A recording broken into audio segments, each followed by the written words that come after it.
C'est pour ça, franchement, je trouve.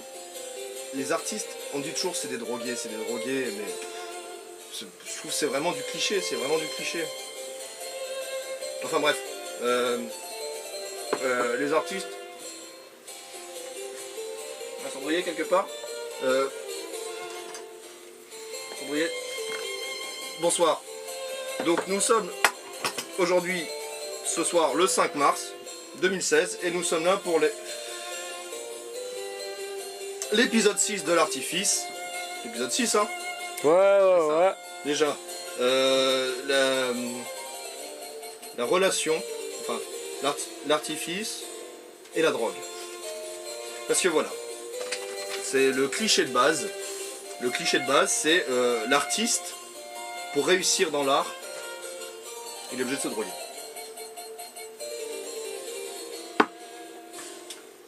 Cliché de merde. Enfin, je sais pas, moi j'entends ça, je me dis non, c'est pas possible.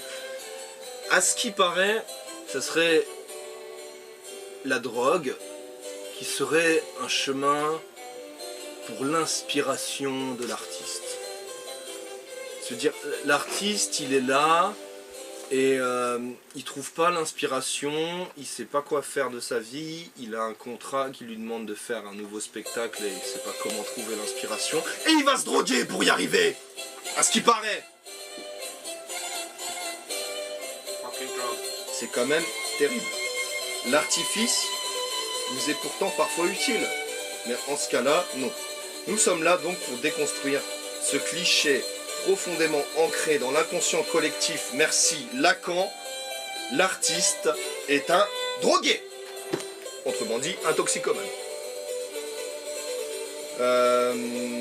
Pour commencer par ça, l'image la plus cliché du cliché, du drogué qui a besoin de la drogue pour être créatif, c'est le publicitaire. Alors le publicitaire, on le voit, il a forcément de la farine sous le nez, forcément il est là, on l'a tous vu, enfin bref, ça nous aide pas. Le publicitaire, cocaïnomane de vadrouille, qui ponce sa bouse de dernière minute parce qu'il a pris un bon rail de cocaïne colombienne à 97%. Bon, ça n'existe plus en Europe depuis 1993. Voilà, lui déjà, il nous fout la merde. Il nous fout la merde parce que forcément, pour avoir l'inspiration correcte, faut prendre de la cocaïne. Alors scientifiquement parlant, j'ai pas étudié le truc. Est-ce que forcément il y a une molécule dans la cocaïne qui fait que quand elle rentre dans ton cerveau, tes synapses, ils fonctionnent d'une certaine manière, que d'un seul coup, le vortex d'inspiration qui est venu de nulle part, d'un seul coup t'arrives mieux à l'interpréter, et d'un seul coup bam, d'un seul coup bam, et d'un seul coup bam, t'es... Wow, I'm aware. Je ne sais pas. Je n'ai pas fait cette étude scientifique, et peut-être que c'est vrai, et peut-être que c'est prouvé scientifiquement que la cocaïne aide à trouver l'inspiration pour produire une bouse de dernière minute qui va te permettre de vendre des millions et des millions de produits de merde pour une chaîne de télévision merdique où il y aura un placement de produits merdique dans un temps de cerveau disponible merdique. Mais tout ça c'est grâce à la cocaïne, donc ça va. Mais il n'y a pas que eux qui prennent de la coke. Il n'y a pas que eux. Ouais, moi j'avais un pote, c'était surtout de la flotte. Il était addict à l'eau. Il se foutait la paume de douche dans la gueule et puis il se remplissait. Crétin, il s'est maté, explosé l'estomac. Oui, parce qu'on parle de drogue, on peut très bien dire que le café c'est de la drogue et qu'un artiste qui prend un café le matin est un toxicomane. On va pas aller jusque là. On parle de drogue dure. Alors vous allez me dire que la loi fait pas de différence entre la drogue dure et la drogue douce, il y a pas ça dans la loi. On parle de drogue dure dans le sens où cher. Voilà. La cocaïne c'est très cher. Ça coûte 80 € le gramme, c'est pas à la portée de toutes les bourses. Donc forcément, il faut déjà être bien placé dans l'échelle de la hiérarchie capitaliste. Et je rappelle au passage que les agents du capitalisme, je vous merde. Pour avoir de la cocaïne, donc, il faut déjà être haut placé dans l'échelle sociale. Et en plus des publicitaires qui alimentent ce cliché, il y a aussi tous les youtubeurs. Alors là, les mecs, merci. Hein. Alors là, les mecs ont fait le même boulot, mais franchement, les mecs, merci. À chaque fois que vous dites que votre inspiration vient de la cocaïne, vous alimentez ce cliché à la con qui dit que l'artiste ou le créatif, soyons créatifs, hein, le slogan ou de l'artifice, ça viendrait de la drogue, ou de la cocaïne en particulier. C'est quand on n'a pas d'imagination. On n'a pas d'imagination. Alors là, j'ai pas envie de faire un sujet sur l'art et l'imaginaire, qui est un autre sujet, qui va être un sujet très compliqué à traiter, de comment l'imaginaire nourrit l'art et comment l'imaginaire est nourri par notre société. C'est pas le sujet de ce soir. Le sujet de ce soir, c'est la drogue et l'art. En quoi la drogue est un artifice à la créativité et à la vie de l'artiste. Santé. Même le patron, quand il prend la parole pour vous parler de son travail, il y a ce cliché à la con qui dit c'est de la drogue.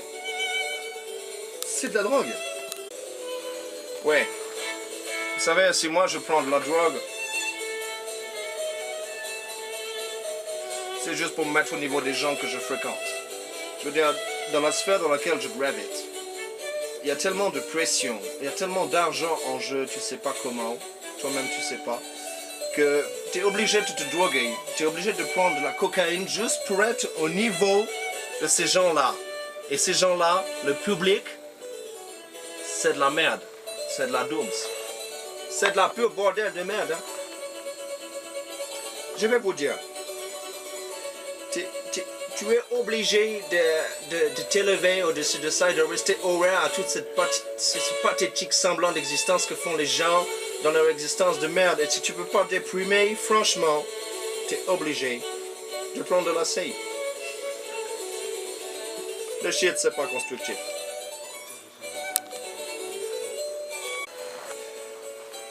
Oui, encore une fois, notre patron nous montre qu'il n'est pas dans le même monde que nous, et ces patrons de salles et ces patrons d'artistes qui sont complètement pétés de thunes et complètement pétés de drogue, je suis pas sûr qu'ils vont vous aider à tomber dans la drogue à la limite.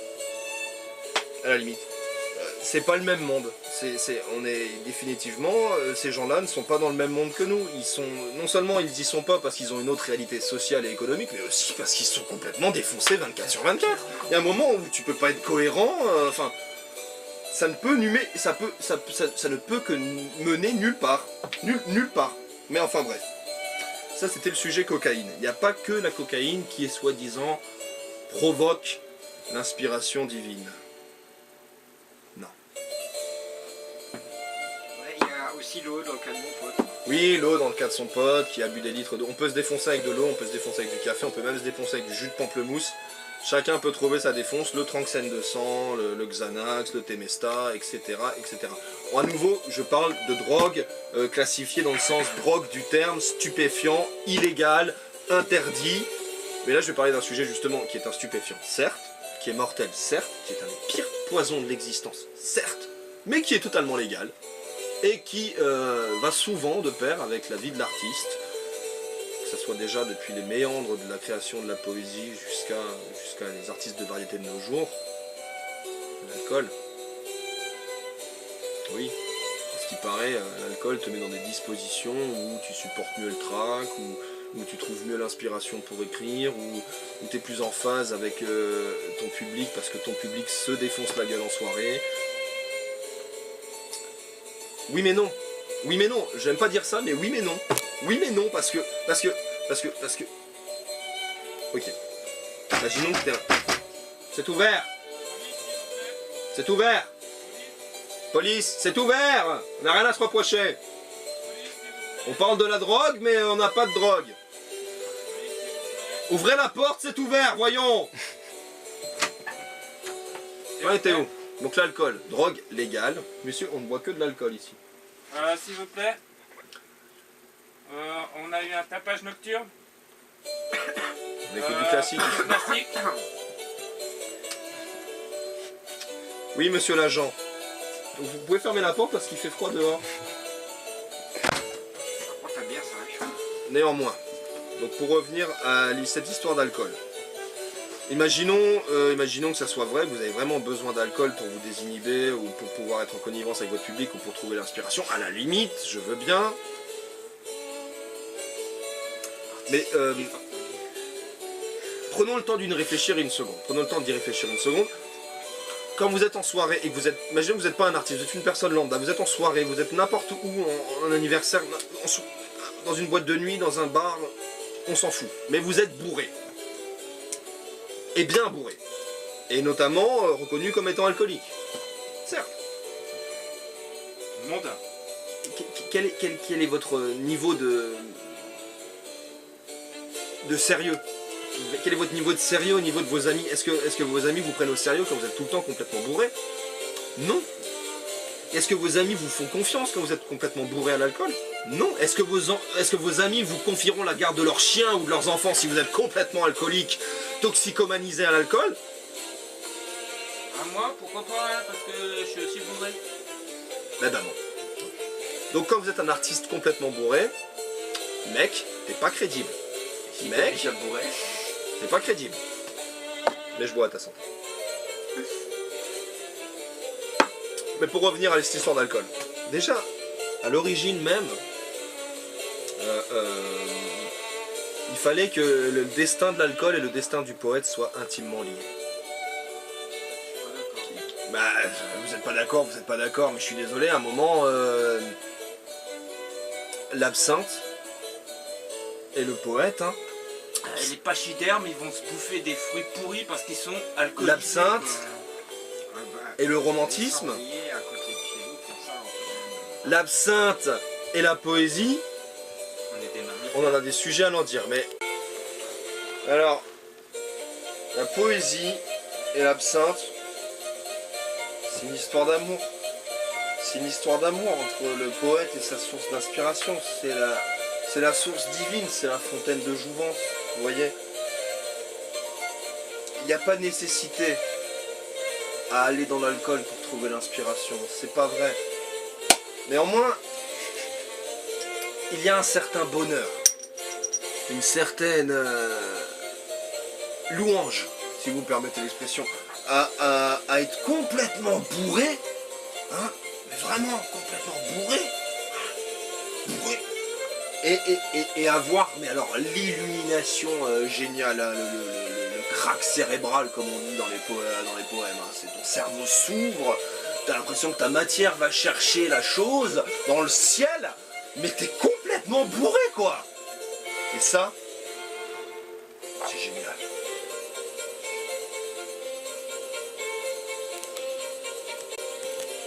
Merci Cartouche pour cette intervention. J'en ai profité pour mettre ton bouquin à l'écran, hein, parce que tu étais trop bourré pour le rappeler. Merci pour cette intervention génialissime. Alors Cartouche n'est pas un modèle à suivre dans cet exemple-là.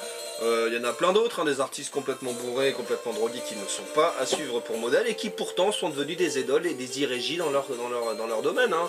Je pense en particulier au Club des 27. Alors le fameux Club des 27, alors là un épisode d'Artifice entièrement consacré au Club des 27, le fameux Club des 27, mais là juste pour en parler vite fait. Amy Winehouse c'est Jim Morrison en premier, quoi, on va les prendre ces deux-là. Totalement défoncés, totalement drogués. Alors ça n'avait rien à voir avec leur vie d'artiste, mais plus à voir avec leur propre traumatisme en tant qu'humain, certes. Mais quand tu es vu par des millions de gens, et que ces gens-là savent que tu te drogues, et qu'ils te prennent pour modèle, t'as pas le soupçon de croire une seconde que, pour te ressembler, ils vont se droguer aussi, tes fans? Ne serait-ce qu'une seconde, juste pour voir l'effet que ça fait. Bon, heureusement, les deux, ils ont crevé à 27 ans, ce qui fait très jeune, et du coup, ça dissuade les gens de prendre de la drogue en masse. Heureusement. Mais Pete Doherty, il est pas mort, lui. Et il continue à se droguer, donc ça veut pas dire que ça tue forcément. Enfin bref, ce n'est pas un modèle. Et ça pose même la question, la différence entre l'artiste et l'interprète. Puisque le traumatisme qui provoque l'alcoolisme ne vient pas de la vie de l'artiste mais de la vie de l'humain, on peut se poser la question, est-ce que l'alcool influence vraiment la vie d'artiste ou permet à l'interprète de mieux supporter son art, parce que lui il est complètement détruit à l'intérieur et l'alcool permet de colmater les brèches. Ces questions psychologiques dignes d'une expérimentation psychoéthique sur le travail sur le soi profond et sur la conséquence de la toxicomanie et de la dépendance, est un sujet complètement psychologique qui n'a rien à voir avec notre sujet à nous. Hein? Néanmoins, on va dire que ces gens-là étaient des interprètes et que l'alcool ou la drogue en général n'a pas assombri leur talent plus que ça. On va dire ça. D'ailleurs, quand je dis drogue, on peut même penser à Elvis et la bouffe. Le mec il bouffait tellement que voilà, on pourrait penser que c'est de la drogue pour lui. On pense à ces artistes qui sont accros au sexe, c'est pareil, c'est une certaine forme on parle de drogue dès qu'on parle de dépendance, et en particulier, j'ai mon nez qui va tomber, non? Enfin bref. Michael Jackson et son nez qui tombe aussi. Passons. Alors imaginons que pas besoin de cocaïne, pas besoin d'alcool, on arrive très bien à dissocier les problèmes psychologiques de l'artiste et de l'interprète. Il reste encore un ultime cliché. Un ultime cliché à démonter, c'est, à ce qui paraît, l'inspiration, elle viendrait de la marijuana. La marijuana, elle serait vraiment la reine de l'inspiration. T'en penses quoi, fiston?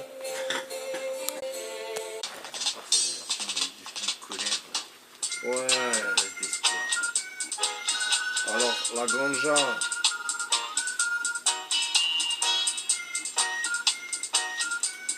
C'est pour être en connexion avec les hautes sphères de la créativité, tu vois. Tu vois ce que je veux dire? Je veux dire, quand t'es faya, tu vois, quand t'es tout près du dja-dja, tu vois, à ce moment-là, tu vois, là t'es en connexion avec vraiment les hautes sphères de la créativité. Ça, c'est moi qui te le dis. Écoute ça.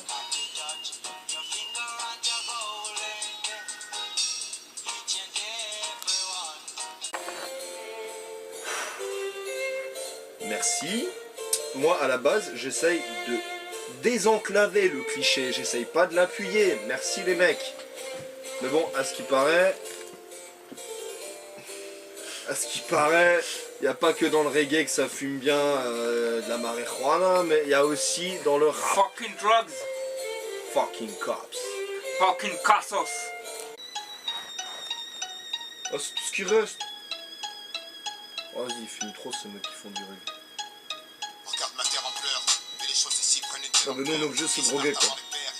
Quand t'écoutes ça, quand tu vois le monde, comment il travaille.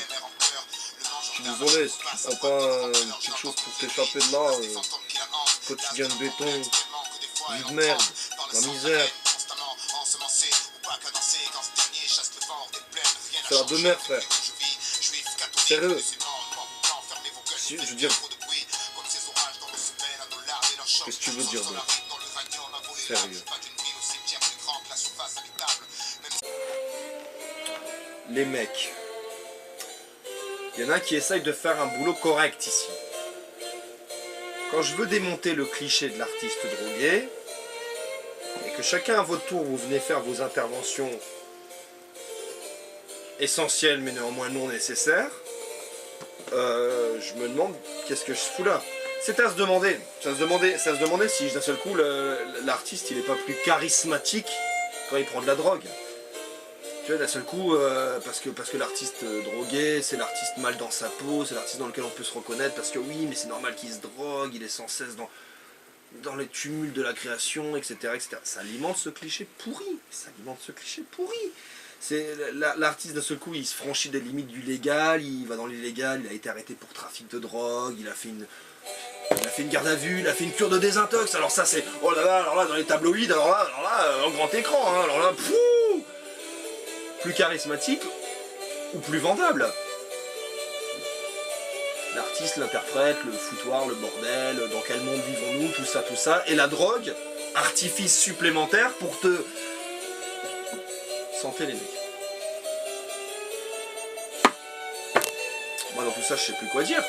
On a l'impression que voilà, on est au 21e siècle, on est en 2016 et il y a toujours ce foutu manichéisme à deux balles, le bon, le mauvais, le sobre, le drogué.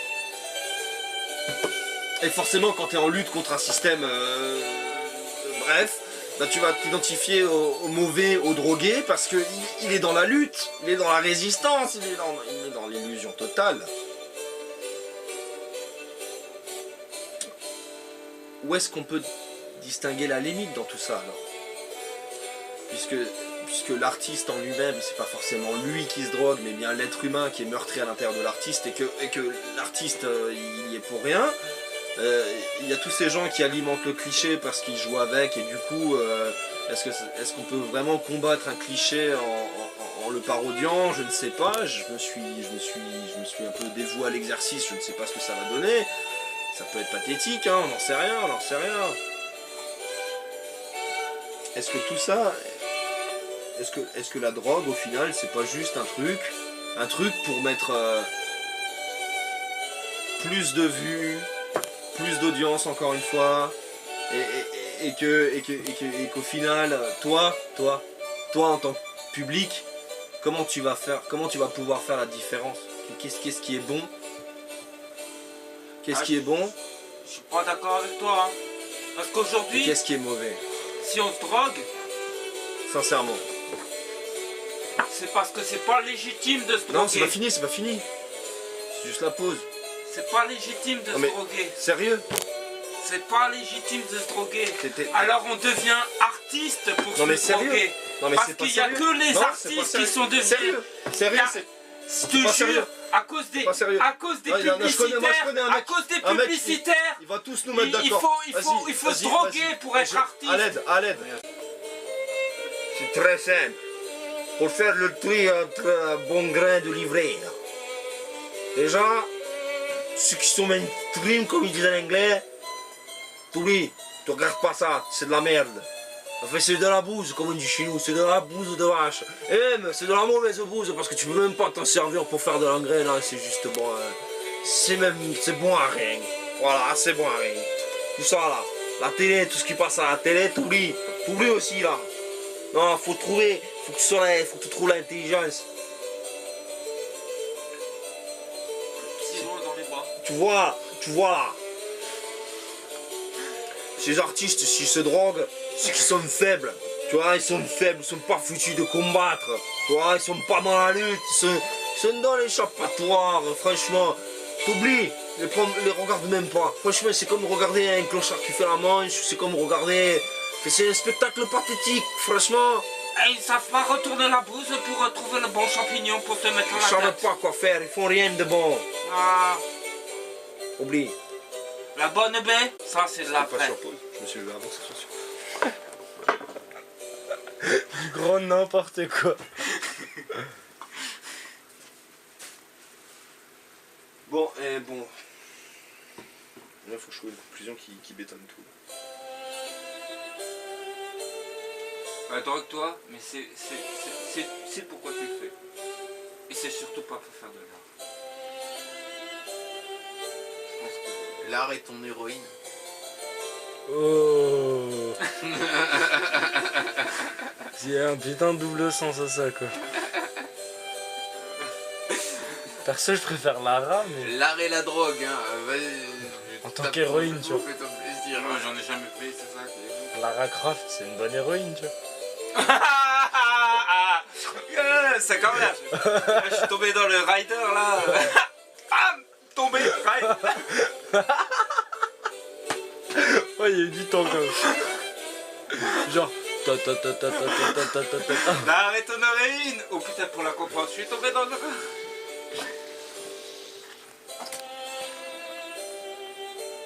Conclusion. Et du coup là, Mais nous faites pas chier. En faisant de l'art. t'es comment là? T'es en mode pourquoi? Ouais, c'est ça. Dépité. 3, 2... On est au gueule, et on va recommencer depuis.